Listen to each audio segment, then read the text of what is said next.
अस्सलाम वालेकुम।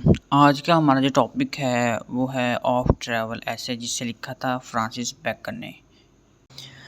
तो सबसे पहले हम ऑथर को डिस्कस करते हैं, लेकिन उससे पहले मैं आपसे ये डिस्कस करना चाह रहा हूँ कि जो लिटरेचर होता है ना, उसके अंदर रेपिटेशन बहुत होती है।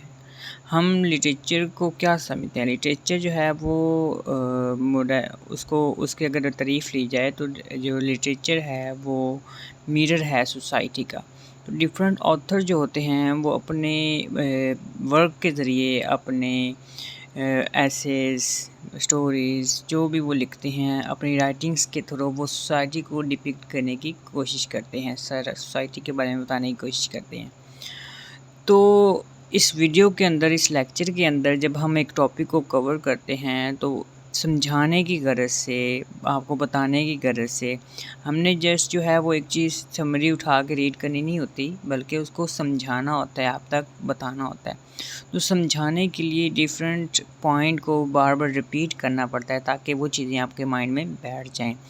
और सम टाइम जो राइटर होता है उसने वो चीज़ वैसे बयान की होती है कि समराइज़ करते हुए रेपिटेशन हो जाती है, तो इसलिए कुछ पॉइंट जो हैं वो बार बार रिपीट होते हैं ताकि उस जुमले का, उस सेंटेंस का एक प्रॉपर मीनिंग जो है वो पोर्ट्रे किया जा सके। तो उसके अलावा जो है ये लेक्चर जब किया जाता है, लेक्चर जो सबसे मुश्किल काम होता है दुनिया का आजकल पढ़ाना, क्योंकि पहले उसको खुद समझना पड़ता है फिर आप तक पोर्ट्रे करना पड़ता है। तो जब लेक्चर जो है वो तैयार किया जाता है तो उसको प्रॉपर जो है वो तैयार किया जाता है, उसके बाद आप तक जो है वो डिलीवर किया जाता है। तो ये नहीं है कि इसको पहले खुद से समझा नहीं जाता और मैं वैसे ही आके बोल देता हूँ और आपको कुछ समझाता नहीं हूँ। समटाइम अगले बंदे का पढ़ाने का स्टाइल कुछ ऐसा होता है। तो टाइम के साथ साथ इस चीज़ में इम्प्रूवमेंट आ रही है, ठीक है, और इंशाल्लाह ये जो है वो इम्प्रूवमेंट बहुत जल्दी जो है वो बेहतर और ऊपर वाली सतह तक आ जाएगी। तो अब हम बढ़ते हैं अपने टॉपिक की तरफ।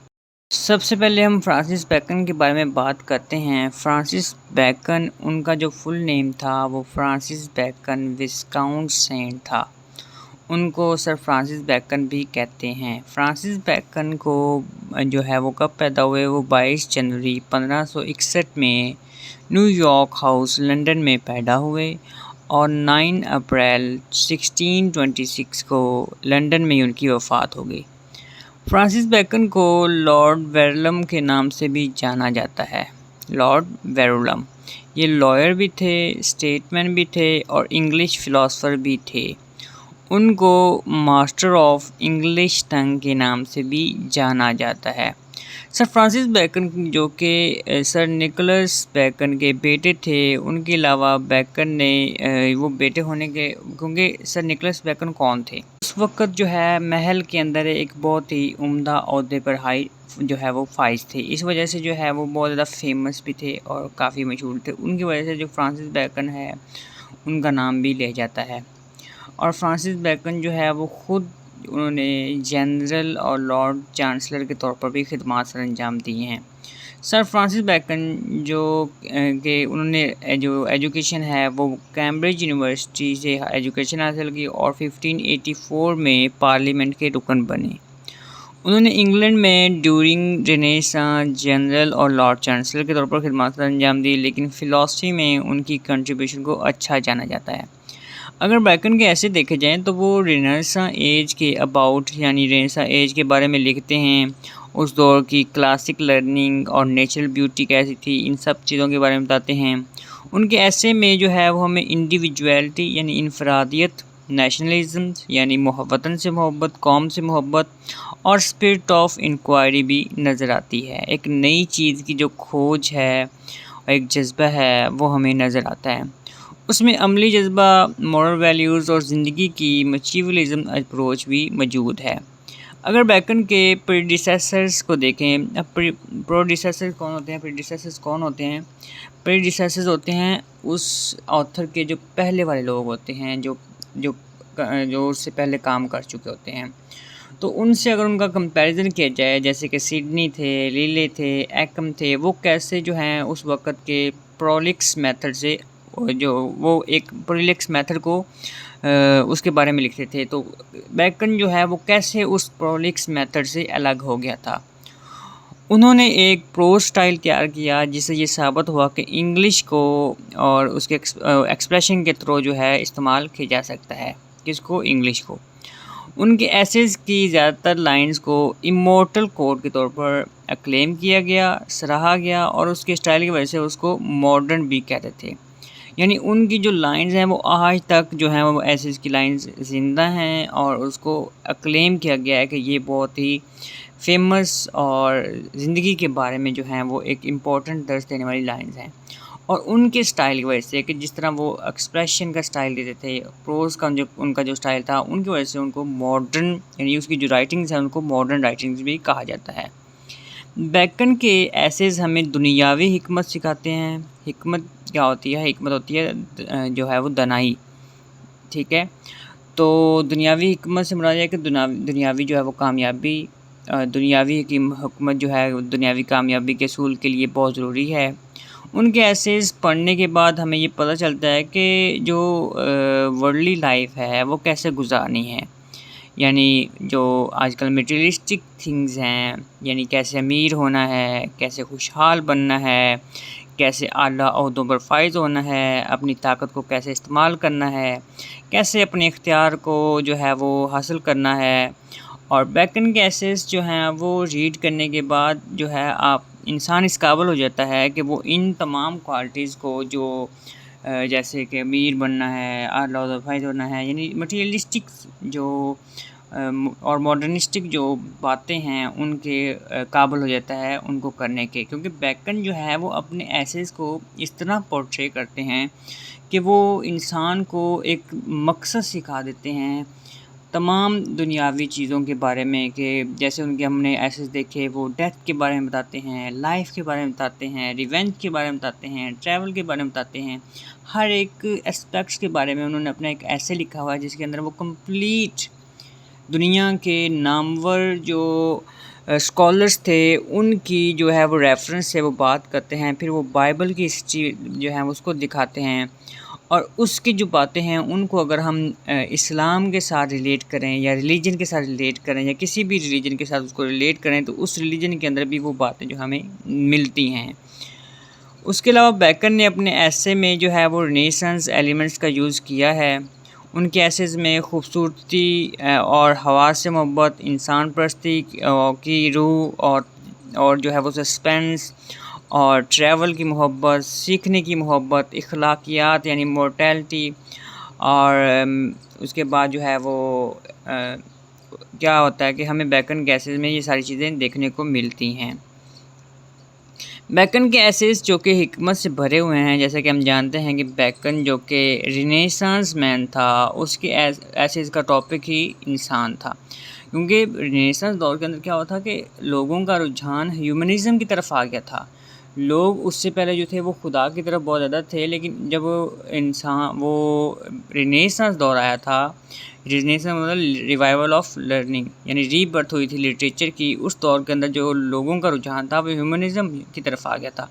तो बैकर ने भी अपने एसेस के अंदर जो है वो बेसिकली ह्यूमनिज़्म की बात की है, इंसानों को एक लाइफ गुजारने की, एक अच्छा लाइफस्टाइल देने की बात की है।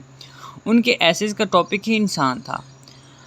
हम जानते हैं कि रेनेसांस पीरियड के बारे में कि वो अपने एसेस में इंसान के बारे में बात करता है। वो इंसान को दुनियावी ज़िंदगी गुजारने के असूल से आगाह करना चाहता था। इसके अलावा बैकन को दुनियावी अखलाकियात मॉरलिस्ट भी कहा जाता है, क्योंकि उनके एसेस हमें क्या सिखाते हैं, वर्ल्डली लाइफ गुजारने के तरीके सिखाते हैं। उनके एसेस के ज़रिए हमें जो है वो अच्छे ऐसे असूल मिलते हैं जो ज़िंदगी में हमें बहुत ज़्यादा जो है वो एक अच्छी राह दिखाते हैं और बताते हैं कि क्या सही है, क्या गलत है वगैरह। उनके एसेस जो हैं वो ज़िंदगी सँवारने का मौका देते हैं। बैकन ने बहुत सारे ऐसे लिखे जिसमें ऑफ ब्यूटी है, ऑफ लव है, ऑफ फ्रेंडशिप है, ऑफ रिवेंज है, ऑफ एडवर्सिटी है, ऑफ डेथ है, ऑफ ट्रुथ है और बहुत से इन जैसे हैं। हम बारी-बारी इन सबको जो है वो डिस्कस करेंगे। इन सबको पढ़कर हम अंदाज़ा लगा सकते हैं कि बैकन का ये ऐसे लिखने का क्या मकसद था और उन एसेस के थ्रू हमें क्या मैसेज देना चाहता। तो हम इन ऐसे को बारी-बारी देखेंगे। मैं अभी जो है वो कुछ दिन पहले एक वीडियो बनाई है इन कैसे पर, और इन ऐसे के बारे में वो जो लिखता है वो किस हद तक ट्रू है हम इसके बारे में जानेंगे इनको पढ़ने के बाद। इसके अलावा फ्रांसिस बैकन ने अपने सारे जो हैं वो एसेस 3 एडिशंस के अंदर जो है वो पब्लिश करवाए हैं। जो फर्स्ट एडिशन है वो उसको पब्लिश किया गया था 1597 में, जिसमें 10 ऐसे शामिल थे। सेकंड एडिशन 1612 में पब्लिश किया गया था, जिसमें 38 ऐसे थे। और थर्ड एडिशन 1625 में जो है वो पब्लिश किया गया था, जिसमें 58 ऐसे थे। तो ये ओवरऑल फ्रांसिस बैकन के बारे में एक हमने डिस्कस किया कि किस तरह जो है वो फ्रांसिस बैकन रिनेसेंस एज के अंदर एक मॉडर्न राइटर के तौर पर नज़र आए और उन्होंने इंसानियत का ठेका लिया, यानी ह्यूमनिज़म को लाइफ के बारे में असूल, लाइफ के असूल्स जो हैं वो ज़िंदगी गुजारने के जो असूल हैं वो बताएं, और अपने एसेस के अंदर जो है वो इंग्लिश को एक नया एक्सप्रेशन लेके आए। तो अब हम करते हैं इस ऐसे को एलैबोरेट करते हैं, डिस्कस करते हैं, इसकी ऐसे की समरी को डिस्कस करेंगे और इसका पॉइंट ऑफ व्यू, ओवरव्यू जानने की कोशिश करेंगे कि इस ऐसे के अंदर बैकन ने किस ज़िंदगी के किस पहलू को जो है वो नुमायाँ किया है और उसकी जो वजाहत बताई है वो इंसान की लाइफ के ऊपर कैसे असरअंदाज होती है। Of travel by Francis bacon. Of travel ये आपको पता ही है कि फ्रांसिस बैकन का ऐसे है जिसमें वो ट्रैवलिंग के बारे में बताते हैं और कहते हैं कि कुछ लोगों को ट्रैवलिंग बहुत पसंद होती है। इस ऐसे के अंदर फ्रांसिस बैकन ने एक ट्रैवलर को बहुत सारी एडवाइसेस दी हैं कि उसको कैसे और किस तरह ट्रैवलिंग करनी चाहिए। हमको कई चीज़ें जो है वो नहीं पता हैं कि ट्रैवलिंग करने से हम लोग कितनी चीज़ों से फ़ायदा हासिल कर सकते हैं, कि हम जो हैं वो कम से कम वक़्त में ज़्यादा से ज़्यादा अच्छी चीज़ें जो हैं वो हासिल कर सकते हैं, सीख सकते हैं। हमसे ट्रैवलिंग जो है इस ट्रैवलिंग से जो क्या कर सकते हैं कि ज़िंदगी के मुख्तलिफ़ चीज़ों को अंडरस्टैंड कर सकते हैं।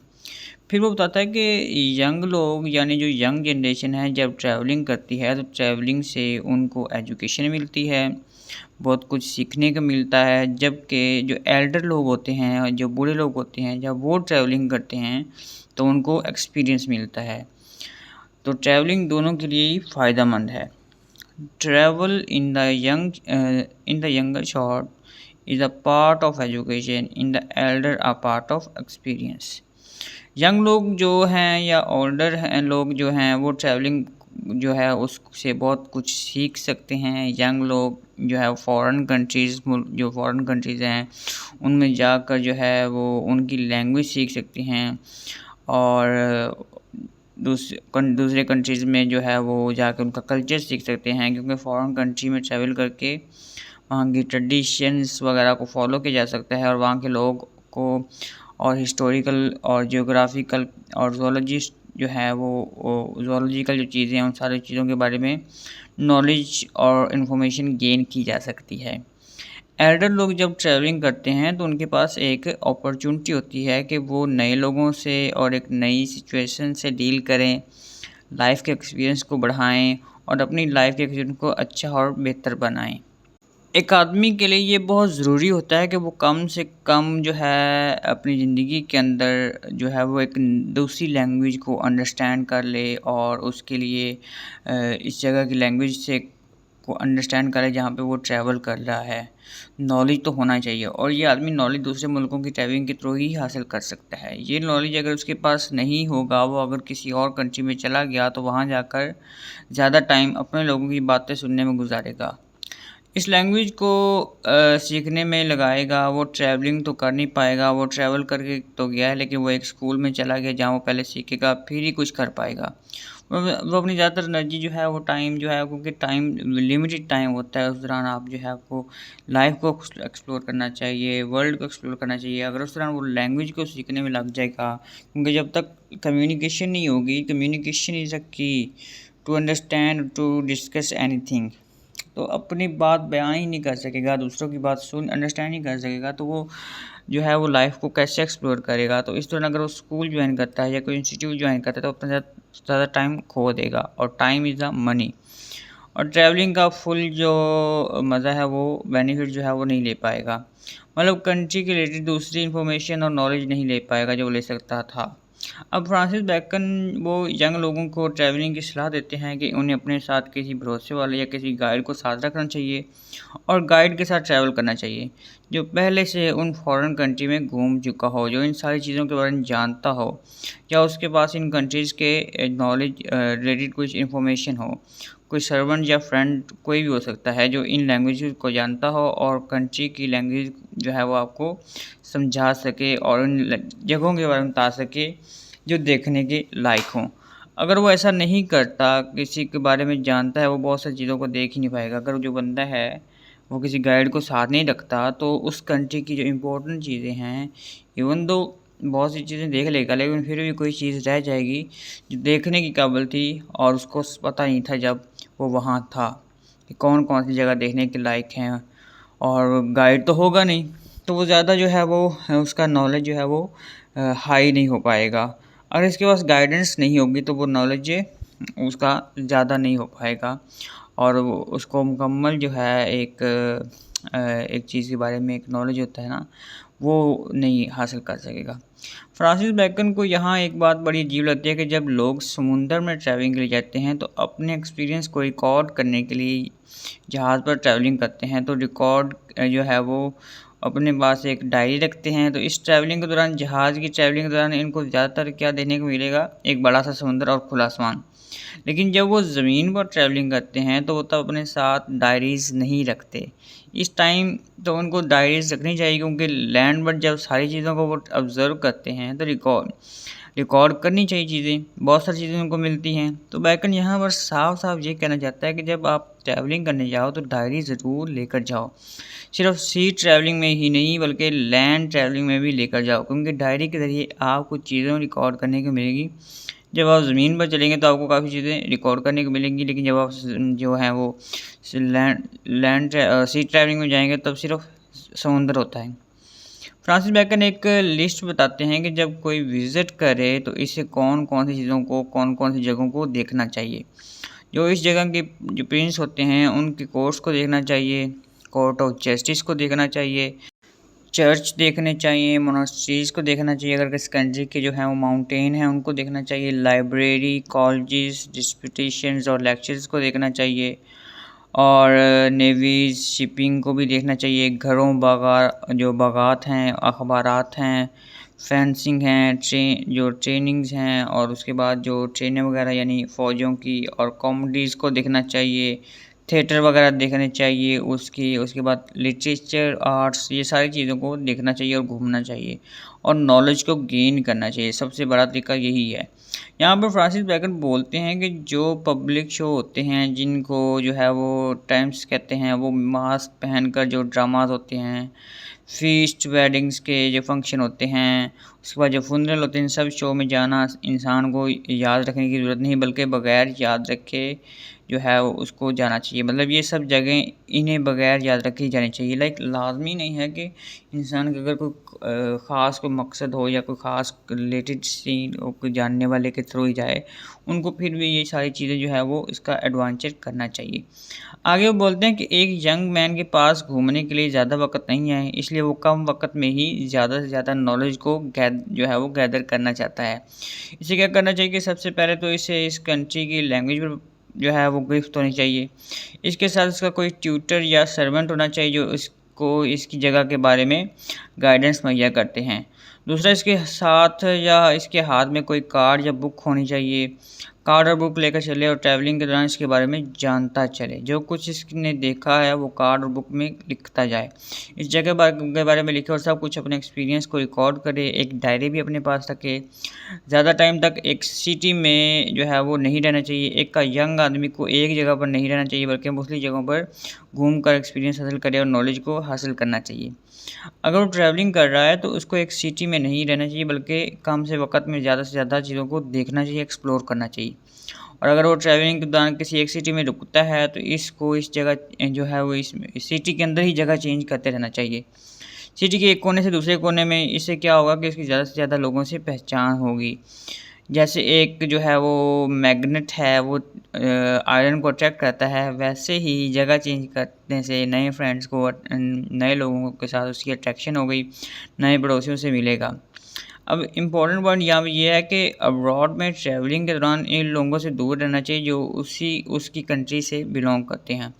उसकी बजाय उसको उस कंट्री के नेटिव लोगों से मिक्सअप होना चाहिए। यहाँ वो ये बात कर रहा है कि यहाँ से और लोग भी तो गए हुए हैं ना, तो उन लोगों से दूर रहना चाहिए, बल्कि वहाँ के जो जिस कंट्री में गया है वहाँ के नेटिव के साथ जो है वो उसको मिक्स होना चाहिए, जो वहाँ पे पहले से रहते हैं। अपनी कंट्री के लोगों से तो दूर रहना चाहिए और वहाँ के लोगों से यानी कि नेटिव लोगों से मिक्सअप होना चाहिए। वहाँ के लोग जो ज़्यादातर जिन होटल्स या रेस्टोरेंट वगैरह में जाते हैं वहाँ जाना चाहिए, जान-पहचान बढ़ानी चाहिए।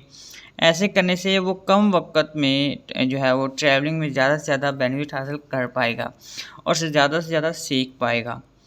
ट्रैवलिंग के दौरान उसे ये कोशिश करनी चाहिए कि वो ज़्यादा प्राइवेट जो है वो सेक्रेटरी और दूसरे एम्प्लॉयज़ में उठे-बैठे, यानी उनसे मिले या उनके एम्बेसडर से मिले। उनको मिलने से क्या होगा कि उसे पता चलेगा कौन-सी कंट्री से लोग ज़्यादातर यहाँ पर घूमने आते हैं। मतलब ये कि ऐसे जो है वो दूसरे कंट्रीज़ के रिलेटेड भी इन्फॉर्मेशन मिलती रहेगी और अगर वो इन लोगों से मिलेगा तो ही ये सब कुछ हासिल कर पाएगा। और इस कंट्री में ऐसे लोगों से ज़रूर मिलना चाहिए जो अलग-अलग फ़ील्ड में फ़ेमस हैं, ताकि वो जान पाएगा कि वो ऐसे लोगों से फ़ेस टू फ़ेस मिलकर हमें क्या सीखने को मिल सकता है कि क्यों इतनी मार्केट में इनकी रेपुटेशन है और क्यों ये इतने फ़ेमस हैं और ये कि फ़ेस टू फ़ेस कैसे बात कर सकते हैं, जैसे इनके बारे में बताया जाता है। यहाँ पर फ्रांसिस बेकन एक ट्रैवलर के लिए जो है वो स्ट्रॉन्ग एडवाइस देते हैं कि कभी भी किसी झगड़े में नहीं नहीं उलझना चाहिए। झगड़े ज़्यादातर जो हैं वो लड़की से शुरू होते हैं और यहाँ समझदारी से झगड़े को निपटाना चाहिए। For girls they are with core and direction discretion to be avoided. They are commonly for mistresses health place and words. खुद जो है वो निकलने की कोशिश करनी चाहिए झगड़े वगैरह से, खुद को झगड़े से निकालना चाहिए और ये कोशिश करनी चाहिए कि शॉर्ट टेम्पर लोगों से दूरी इख्तियार करनी चाहिए जो खुद को जो है वो झगड़ों में घसीटते हैं। और जब एक ट्रैवलर जब ट्रैवल करके वापस आए, घर आने के बाद इनके साथ ऐसा ना हो कि वो इन सारी चीज़ों को भूल जाए जो देख कर आया था, बल्कि ऐसा नहीं होना चाहिए, बिल्कुल भी ऐसा नहीं होना चाहिए। जिन लोगों से वो मिलकर आए इन सब के लेटर्स वगैरह लिखे, उनको उनके साथ राब्ते में रहना चाहिए। और लास्ट में फ्रांसिस बेकन ने बहुत अच्छी सलाह देते हैं कि इन लोगों को और कुछ यंग लोगों को जो अब्रॉड घूम कर आते हैं, अब बाहर से कोई आता है तो ट्रैवलिंग करके आता है, तो फ्रांसिस बेकन बोलते हैं कि अगर तुम बाहर से आते हो ट्रैवलिंग करके तो ये सब नज़र आना चाहिए कि यानी कि कोई इंसान कोई काम करता है तो उसके अंदर से वो चीज़ नज़र आनी चाहिए। अगर वो बाहर से घूम के आया है तो उसको उसके अंदर से भी ये चीज़ नज़र आनी चाहिए कि तुम्हें इस चीज़ से रिलेटेड इल्म है जो तुम देख कर आए हो। इससे पता चलेगा कि सच में तुम विज़िट करके आए हो। जब तुम लोगों से जो है वो कन्वर्सेशन करोगे तो पता चले, तुम्हारी बातों से पता चलना चाहिए कि तुम वहाँ से कुछ सीख कर आए हो। लेकिन लोग क्या करते हैं कि वहाँ के ड्रेस पहनकर शो करवाते हैं कि हम वहाँ जाकर आए हैं, बल्कि ये चीज़ उनकी बातों में नज़र आनी चाहिए। बजाय उनके जो फ़ॉरेन कंट्री के जो कल्चर है या उनकी जो ट्रेडिशन है उनको फ़ॉलो करके पूरी तरह कॉपी करके। मतलब ये कि ममालिक के जो पैशन्स को देखने बजाय उनके कल्चर्स को देखकर अपने मुल्क के कल्चर्स को इम्प्रूव करने की कोशिश करें और अच्छी चीज़ें सीख कर आनी चाहिए और इन पर अमल करना चाहिए, ना कि शो ऑफ करने के लिए कपड़े पहनकर दिखाने के लिए लोगों को कि हमने जो है अब्रॉड मुल्क से घूम कर आए हैं, बल्कि अपनी कन्वर्सेशन के ज़रिए लोगों को, अपने नॉलेज के ज़रिए लोगों को बताना चाहिए।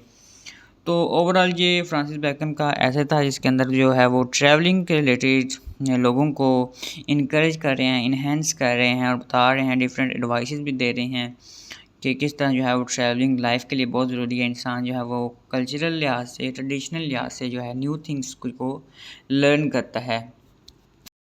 इंटरप्रिटेशन की बात की जाए तो अगर देखा जाए तो जो बातें राइटर फ्रांसिस बेकन ने कही हैं, अकॉर्डिंग टू मी वो सब बातें भी दुरुस्त हैं कि जब एक ट्रैवलर वो जब ट्रैवलिंग करता है तो चाहे वो यंग हो या ओल्ड, दोनों के लिए ही बहुत बेनिफिट होता है। यंग लोगों के लिए ट्रैवलिंग नॉलेज को प्रोवाइड करती है और ओल्ड लोगों के लिए एक्सपीरियंस मुहैया करती है, इसलिए ट्रैवलिंग करते रहना चाहिए। फ्रांसिस बेकन ने भी कहा है कि ट्रैवलिंग के दौरान कुछ चीज़ों का ख्याल रखना चाहिए, मसलन लड़ाई झगड़े से दूर रहना चाहिए और मुस्लिम लोगों से बातचीत करनी चाहिए। ये बात उन्होंने बिल्कुल दुरुस्त कही है क्योंकि जो है वहाँ की एम्बेसी, वहाँ के लोग भी अलाउ नहीं करते कि कोई फॉरेनर आकर, यानी कि उनके लिए तो हम फॉरेनर ही हो गए ना, तो फॉरेनर आके उनके एरिया में लड़ाई वगैरह करे तो वहाँ पे वो लोग भी सपोर्टिव होते हैं अपने नेटिव के लिहाज से। वैसे भी लड़ाई झगड़ा जो है वो हर इंसानियत के लिए भी बहुत बुरी चीज़ है। और ये भी कि इंसान एक ही सिटी में नहीं रुकना चाहिए, बल्कि कम वक़्त में ज़्यादा से ज़्यादा चीज़ों को देखते रहना चाहिए। हम ज़्यादा से ज़्यादा चीज़ों के बारे में इल्म हासिल करेंगे।